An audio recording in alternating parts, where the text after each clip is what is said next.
көрермен қауым, 11 ТВ мектеп телеарнасында жаңалықтар. Бағдарлама жүргізушісі Кулантьева Ахмаржан. Бүгінгі таңда республикаға аты кең танылған дарынды тұлғалар мен таланттыларды мекені Қара Шаңырақ Сәкен мектебінің ашылғанына 90 жыл. Бүгінгі жаңалықтарда 90 жылдыққа арналған айлық барысында өткен шараларға тоқталмақпыз.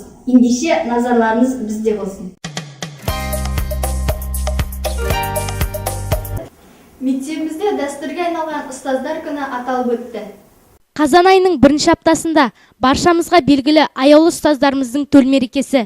Мерекені атап өту мектебіміздің дәстүріне айналған. Биылғы оқу жылда мектепті бітіргелі тұрған түлектеріміздің ұйымдастыруымен ұстаздар күні аталып өтті. Мерекені оқушылар жылдағыдан өзгерте отырып тиянақты ұйымдастырды. Мерекелік кеш ұстаздарға ұнап, түлектерге алғыстарын білдірді.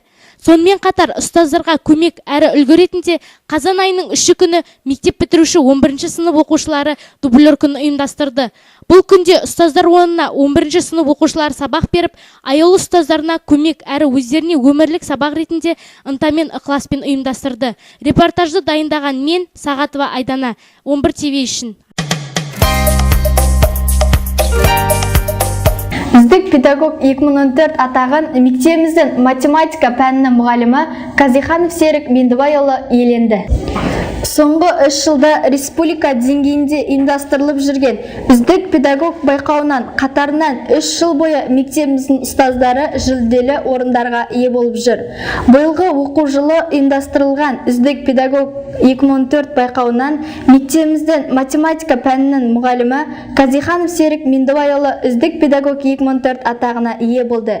Үздік педагог номинациясына ұстаздың жеке жетістіктері мен шәкірттерінің жетістіктері болуы тиіс. Қазаннан 2 күні Сәкен мектебінің 90 жылдығына орай мектеп ардагерлеріне ақ дастархан жайылып құрмет көрсетілді. Өткен кешіміз туралы тілшіміз баяндап берсін. Ұлтымыз қашанда үлкендерді қастерлеп сыйлаған, дана деп баға беріп, төріне шақырып батасын алған. Мектебіміздің 90 жылдық тарихында талай ұстаздың еңбегі бар. Мектеп қашанда осы еңбекті ұмытпай, ардагер ұстаздарын қастерлеп сыйлап, құрметтерді дәстүрге айналдырған. Сый құрметтің жалғасы ретінде мектеп ардагерлеріне Сәкен мектебінің 90 жылдығына орай қазан айының 2 күні ақ дастархан жайылып құрмет көрсетілді. Ардагерлер ұжымына өз тілектерін білдіріп 90 жылдық мерейтойымен құттықтады.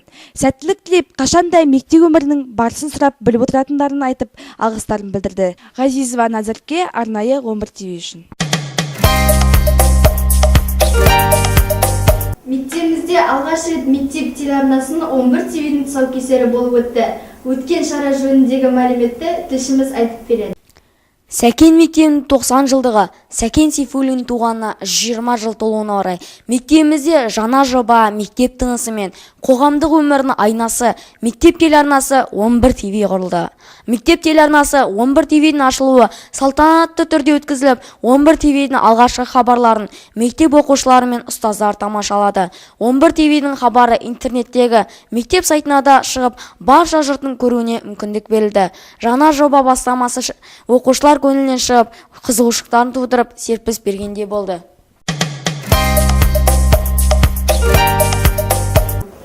Мектебімізде жыл сайын ұйымдастырылатын дәстүрге айналған Сәкен оқулары қалалық сайысы ұйымдастырылды.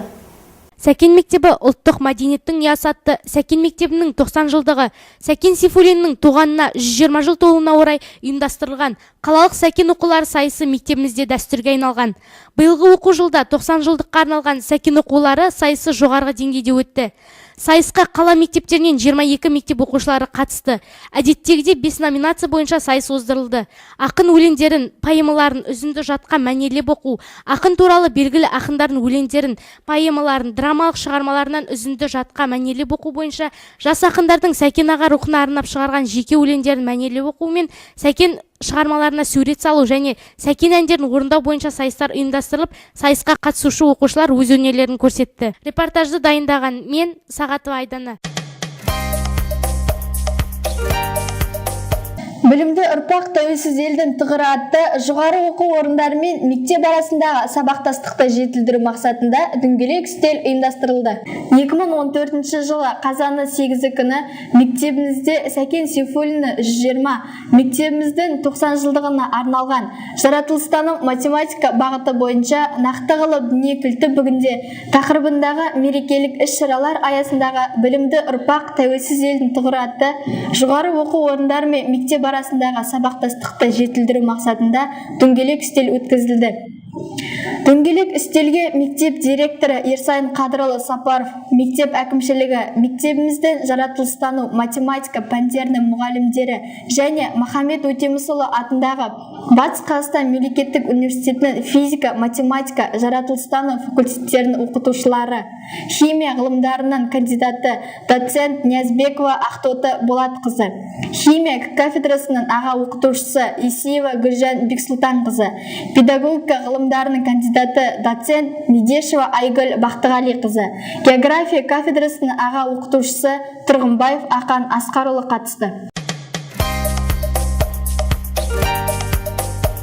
Жаңадан келген мектеп оқушылары мектеп оқушысынан антын қабылдады. Өткен шара жөніндегі мәліметті тілшіміз баяндап береді. Мектепке жаңадан келген оқушылардың ант қабылдау салтанаты қалалық Сәкен оқуларының қорытындысымен бірге ұйымдастырылып, салтанатты түрде Сәкен ескерткіші жанында аталып өтті. Алдымен дәстүрге айналған мектебімізге жаңадан келген мектеп оқушыларды салтанатты түрде ант қабылдап, анттарына берік болатындарына уәде етті. Кейін қалалық Сәкен оқулары сайысында тағайындалған қаламыздың зиялы өкілдерінен тұратын сайыс әділқазылары жеңімпаз оқушыларды марапаттады. Қалалық әкімшіліктің көмегімен ұйымдастырылған Сәкен оқулары сайысының жеңімпаздарына қомақты сыйлықтар беріліп, жеңімпаз оқушылар ризашылығын білдіріп жатты. Репортажды дайындаған мен, Саликенова Назерке, арнайы 11 ТВ үшін.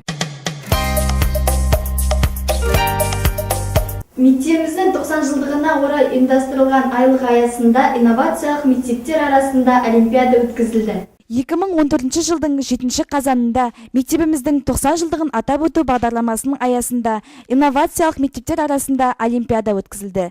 Олимпиада математика, биология, физика, химия пәндерінен командалық нысанда ұйымдастырылды. Теориялық және эксперименттік айналымдардың тапсырмалары зерттеу сипатында болды. Білім додасына облысымыздың 6 мектебінің командалары қатысты. Ер балаларға арналған облыстық қазақ-түрік лицейінің командасы жеңімпаз болып 6 медальді иеленді. Ал Тасқала ауданының Сәулет мектеп лицейінің және Назарбаев зияткерлік мектебінің командалары сәйкесінше күміс және қола медальді еншіледі. Мектебімізде Сәкен Сейфуллин және Сәкен мектебі атты облыстық ғылыми тәжірибелік конференция өтті. Конференция барысын тілшіміз айтып береді. Қазанның 16 күні мектебімізде ақын, жазушы, драматург, қоғам қайраткері Сәкен Сейфуллин туғанына 120 жыл, мектебімізге 90 жыл толуына орай Сәкен Сейфуллин және Сәкен мектебі атты облыстық ғылыми тәжірибелік конференция өтті. Конференцияны мектеп директоры Сапаров Ерсайын Қадырұлы қорытындылады. Конференцияға мектеп түлегі ақын Ақышта Бақтыгереева және Қыдырбаева 1941-1943 жылдары осы мектеп пионер тәлімгері болған Жолды Қайырова, оқу орын басшылары, басылым өкілдері, әр жылдарда мектеп түлектері қатысты. Репортаждарды дайындаған мен Мұратов Дулат. Жаңашылдық негізі 90 жылдық тәжірибеде атты мектебімізде семинар ұйымдастырылды. Семинардың басты мақсаты мектеп-интернат кешенінің 90 жылдық мерейтойы қарсаңында мектептің оқу тәрбие жүйесіндегі озық іс тәжірибелерді, қалыптасқан игі дәстүрлерді, қолға алынған жаңашыл жобаларды облыстық білім беру саласы көлемінде насихаттау, желілік қоғамдастыққа жол ашу болды. Семинарға облыстық білім басқармасының мектепке дейінгі, жалпы орта, техникалық және кәсіптік білім беру ұйымдары облыстық оқу әдістемелік кабинетінің директоры, аудандық білім бөлімі басшылары, әр аудан бір-бірден мектеп директорлары және өңіріміздегі облыстық және инновациялық мектеп директорлары қатынасты. Барлығы 37 білім беру қызметкері болды. Семинар соңы мектеп-интернат кешені мерейтоймен құттықтаумен ұласты. Қорытынды сөзді Ерсайын Қадырұлы Сапаров келушілерге жақсы тілегі мен ризашылығын білдірумен аяқтады. Репортажды дайындаған Саликенова Назерке, арнайы 11 ТВ үшін. Мектебімізде облыстық мектептер ұстаздары арасында волейболдан жолдастық кездесу болып өтті. Мектебіміздің 90 жылдық мерекесіне орай облыстық мектептер ұстаздары арасында волейболдан жолдастық кездесу өткізілді. Кездесуге мектебіміздің ұстаздар командасы қатысып, жүлделі бірінші орынға ие болды. Кеште мектеп оқушылары ұстаздары қатысып, қызығушылықтарын білдіріп жатты. Репортаждарды дайындаған мен Мұрат Дулат, арнайы 11 ТВ үшін.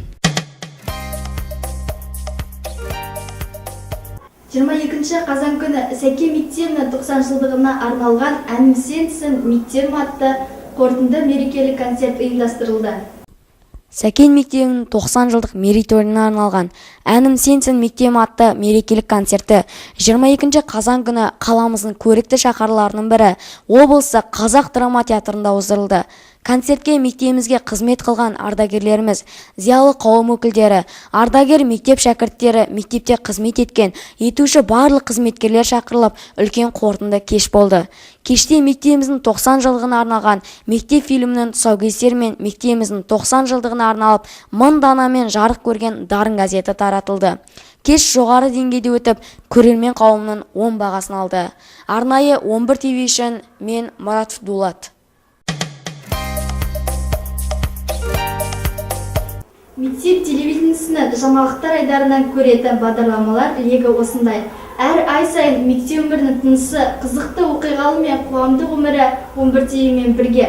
Сіздер мектеп телевидениесінің тұрақты көрермендері болатындықтарыңызға сенеміз. Сіздермен бірге болған мен Кубландиева Ахмаржан, алдағы айларда желіде жағымды жаңалықтармен жолығайық.